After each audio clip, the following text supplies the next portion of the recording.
Rinki home cooking ব্লগে তোমাদের সবাইকে জানাই ওয়েলকাম।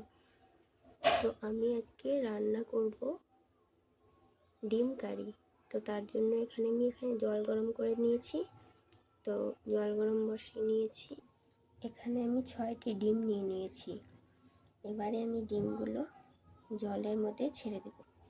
একটি একটি করে সব ডিমগুলোই জলের মধ্যে দিয়ে দেব।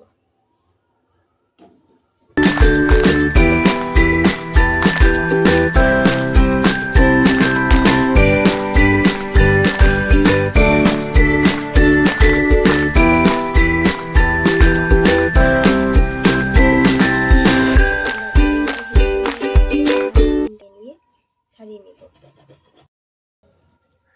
তো আমি এদিকে ডিমের কারির মশলা 4টে পেঁয়াজ কুচি করে নিয়েছি, আর নিয়েছি 5 থেকে 6টা কাঁচা লঙ্কা চিড়ে নিয়েছি, আর 1 টুকরো আদা গ্রেট করে নিয়েছি, আর নিয়েছি হলুদ আর পরিমাণ মতন লবণ। তো আমি রান্নাটা করব সরিষার তেল দিয়ে। এখানে ডিমটা ছাড়িয়ে নিয়েছি। এখন পরিমাণ মতন হলুদ লবণ দিয়ে ডিমটা ভেজে নিই। এখানে কড়াই বসিয়ে দিয়েছি, এবার ডিমটা ভেজে নেব। তো ডিম ভাজার জন্য 2 চামচ সরিষার তেল দিয়ে দেব।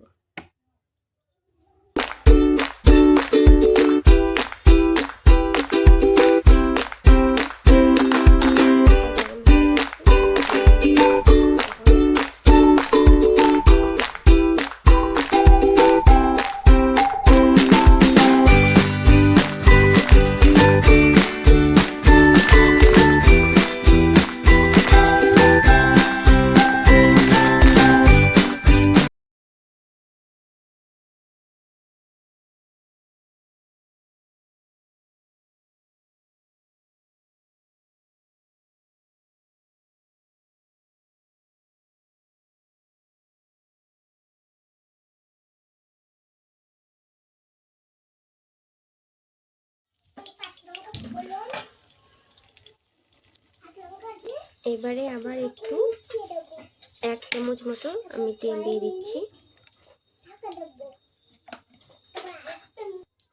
এবারে তেল গরম হয়ে গেছে,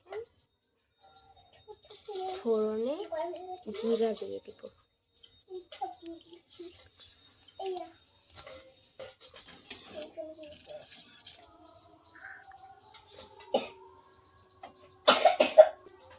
এবারে আমি তেলের মধ্যে পেঁয়াজগুলো ছেড়ে দেবো।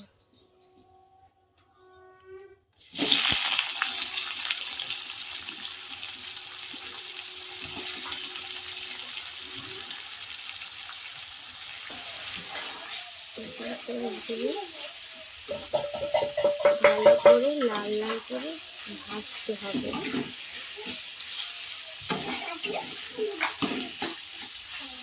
পেঁয়াজের পরিমাণটা একটু বেশি দিতে হবে, কারণ এটা পেঁয়াজেরই এখানে তো আমি কোনো মশলা অ্যাড করিনি, যেহেতু পেঁয়াজটা একটু গ্রেভি টাইপের হয়ে যাবে।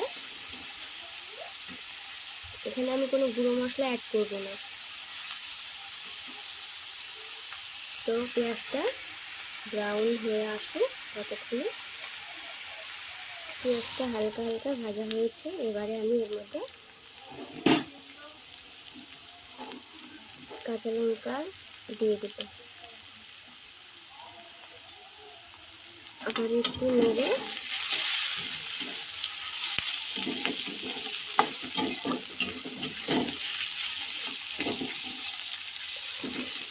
আদাটা গ্রেট করে রাখা আদাটা আমি দিয়ে দিচ্ছি।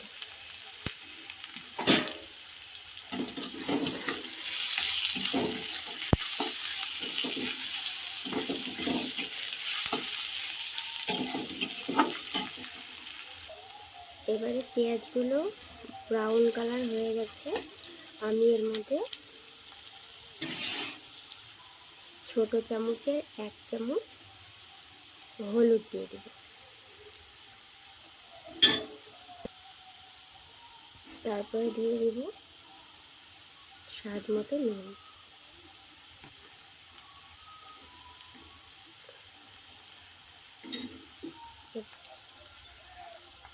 এবারে নেড়ে নেব।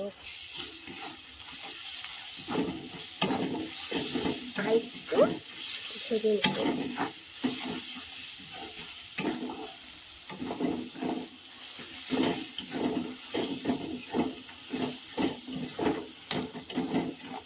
ভালো করে ভাজা হয়ে গেলে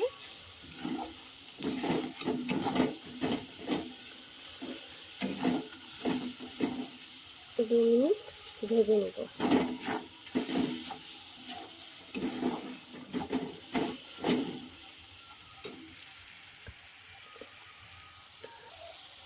তো আমার মশলাটা ভালো করে ভাজা হয়ে গেছে, দেখতেই পাচ্ছ পেঁয়াজগুলো সুন্দর ব্রাউন কালার হয়ে গেছে, তেল বেরিয়ে গেছে। এবারে আমি এর মধ্যে 1 বাটি জল দিয়ে দেব, ছোট বাটির 1 বাটি জল দিয়ে দেব।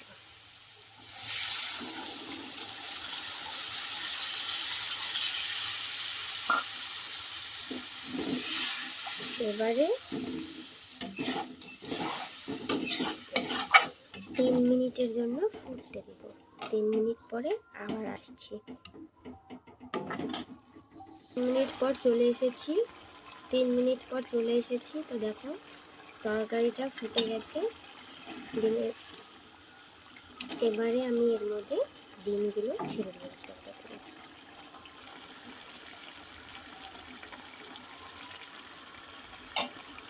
আরে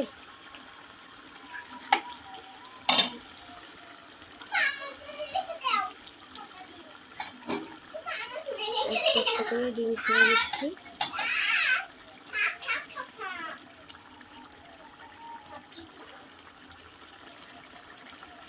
এবারে হালকা হাতে নেড়ে নিতে হবে যাতে ডিমগুলো ভেঙে নিতে।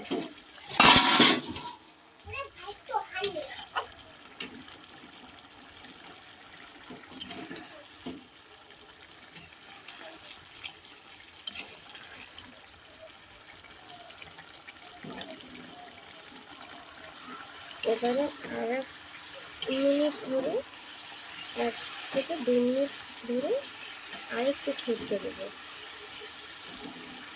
একটু শুকিয়ে আসবে হালকা। 1 মিনিট পরে 1 মিনিট পরে আবার চলে এসেছি। দেখো ডিমের কারি ফুটে গেছে আর তেলও বেরিয়ে গেছে। তো এবারে আমি নামিয়ে নেব।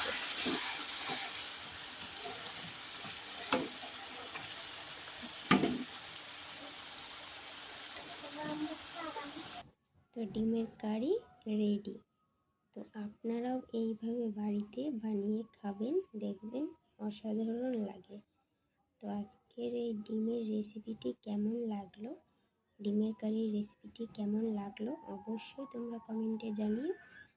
আর লাইক কমেন্ট শেয়ার করতে ভুলো না এবং আমার চ্যানেলটিকে সাবস্ক্রাইব করো বন্ধুরা। তো আজকের মতন এই অবধি, আবার একটি নতুন রেসিপি নিয়ে তোমাদের সামনে আসবো। তো বাই।